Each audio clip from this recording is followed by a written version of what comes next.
So I'm not always the best at staying away from negativity on this channel. Sometimes it just feels good to rant about things that you hate. And that's what today's video is. I have done a video on my movie icks or horror movie icks and things we should stop doing in horror movies if you want to check that out. But today we're going to be doing that rendition for books. I'm going to be talking about my book icks, things that I don't like that happen in books or are about books, or yeah, just things I don't like in books. Disclaimer, I'm not trying to shame anyone who likes these things in books.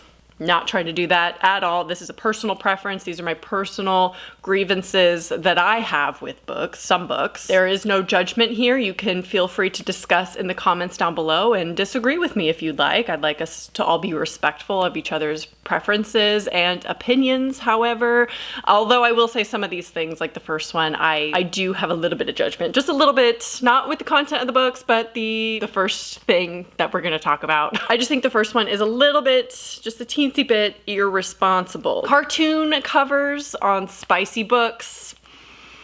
I do not care.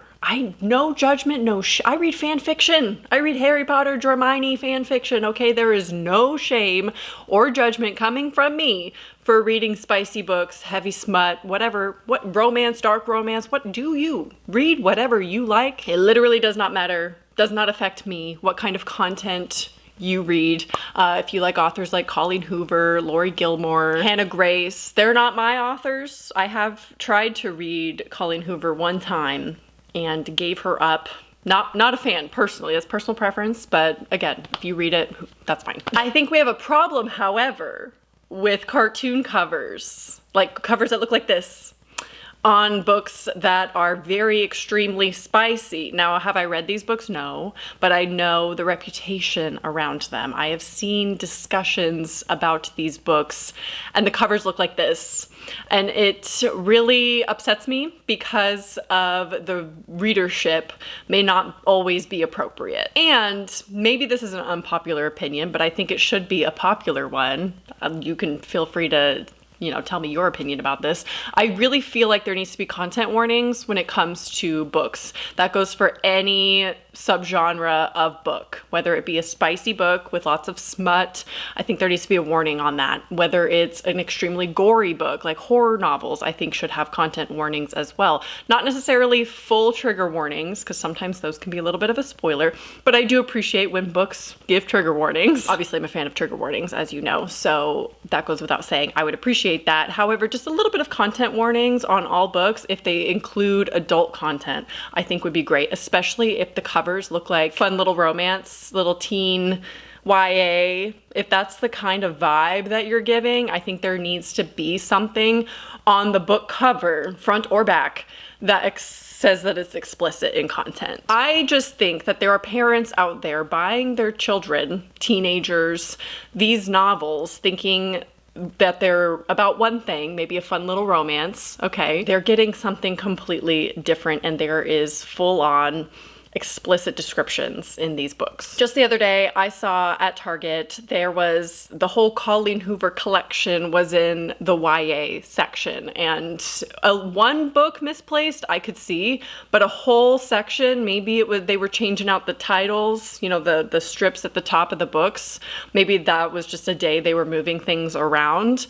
I have not gone back to look, so I'm not sure, but Colleen Hoover in YA, absolutely not. These books look like they're supposed to be marketed for teens and young adults, and I'm sure there's an argument there that these are just the kind of covers that women as an audience are more drawn to because we like the cutesy little romance covers, and these are obviously an upgraded version of the classic romance covers that we think of in the cliche sense, and this is just what is more modern. It's like the modern take on those romance covers, but I think it's gotten a little bit too cartoonish and a little bit too young looking, even though the content inside is not for young adults. So that's my first book ick. If I see a book that has a cartoon cover and I find out it's actually a spicy romance book, no thank you. Very, very turned off by that. I'd rather it be like a dark romance and you can tell it's like a dark story, something like that, that's, properly marketed, proper cover, things like that. The next book ick I cannot give examples of and I wish I could, but it's a huge spoiler for a lot of books, so I'm not going to. But it's when the protagonist has relations with the antagonist, but we don't actually know that they're the antagonist yet until the end, and it turns out that our protagonist had relations with them previously before they knew they were actually the one like trying to kill them, or, you know, being the enemy, whatever. It really makes me want to throw the book across the room. I'm not gonna lie. When I read a book and this happens, I'm like, absolutely not. I wish I could give examples of a few books that have just pissed me off with this twist. It's a twist. It's always a twist. It's like, oh, she had sex with him. And he's trying to kill her, so that's great. Enemies to lovers, 100%. 100% here for it, Hermione. Like I said, love a good enemies to lovers situation. If you know any that's not Hermione fanfic but gives a similar vibe, please let me know, because I'm kind of trying to dabble into the world of romance a little bit more, because it's just not a genre I typically read. It has to be slow ass burn though. Slow. I want nothing. Give me nothing in the romance, okay? I want nothing. Like, it ends with a kiss. That's what I want. The slowest yearning, burning, slow burn of a romance story. That's what I want. If you have anything like that, where it's like a subplot, that would be perfect. Anyway, enemies to lovers, yes. Lovers to enemies, no. Not a fan of that. I don't like that. It goes without saying, I'm very particular and picky when it comes to any relations in any novel. I would prefer there to be none at all, but I know that's not a popular opinion. Like, I don't like any kind of smut, really.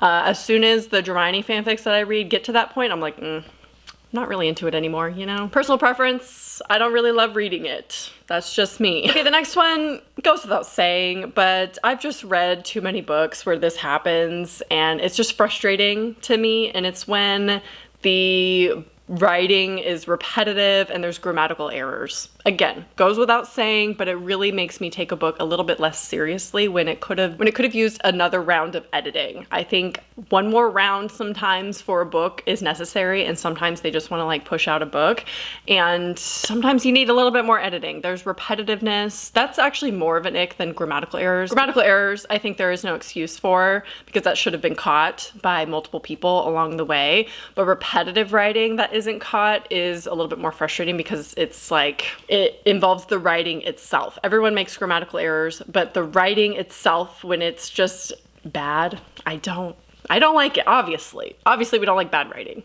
We don't like reading bad writing. That feels stupid to put it in this video. Okay, the next book ick is something that is newly discovered for me that I thought, if you would have asked me, I would have been a fan of until I read it in practice.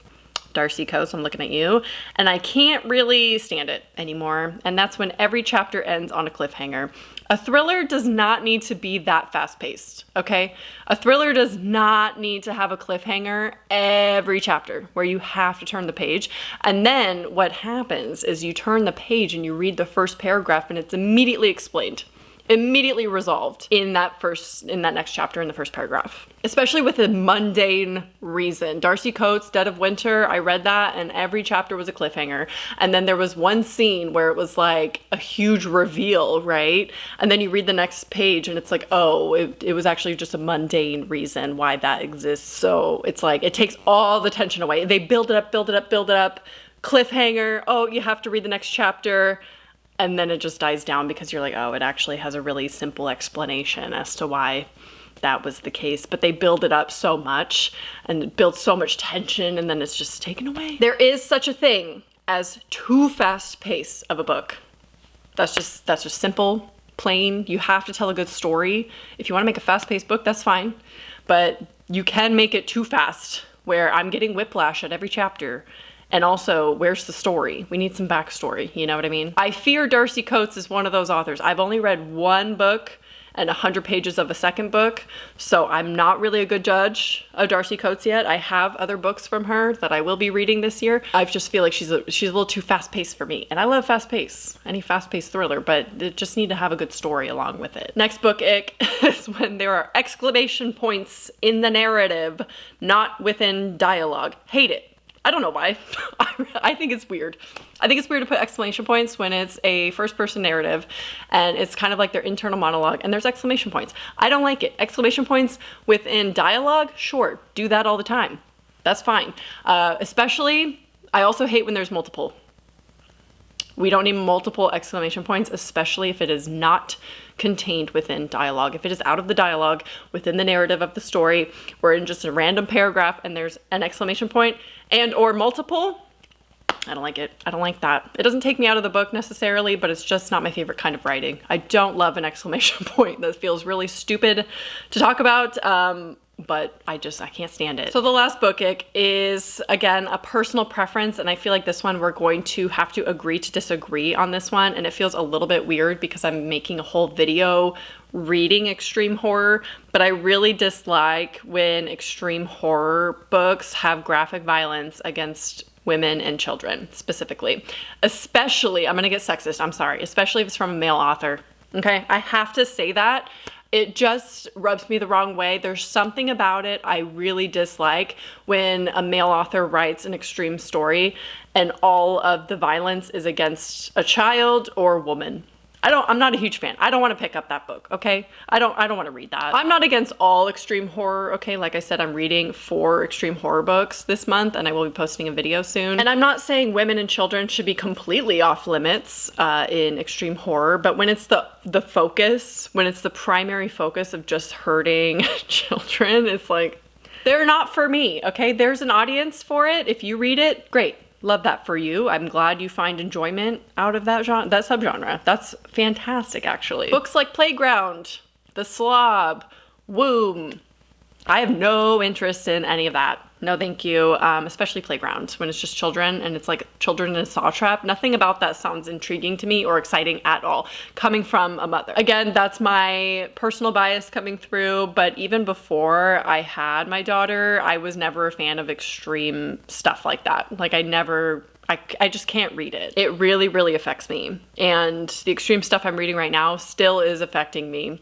And you'll see that whole journey in my video. Why I'm subjecting myself to it, I don't know. It's just not really my subgenre, but I have to. I'm just curious. So anyway, it's really when the authors go out of their way to be as shocking as possible with no real meat to the story. Like, you can do extreme horror in a beautiful way. And I have read some examples of that you will see.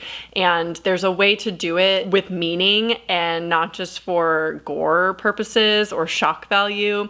Not every torture, I mean, I like the Terrifier movies. Okay, I like Saw. Not everything has to have like a huge meaning to it. It's just specifically against women and children. When it just goes out of their way to be violent towards those two communities without really trying to be anything else, I can't really get behind that. Anyway, those are my book icks, the ones that I can think of as of right now. I would love to hear your book icks in the comments, and we can just like talk about things that we really don't like in books, I was gonna say in the horror genre. If there is any horror specific, obviously this channel is typically about horror, but yeah, leave your book icks down below, things that really rub you the wrong way, make you want to throw a book across the room, anything like that. Leave a comment down below. I hope you enjoyed, and I will talk to you soon. Bye.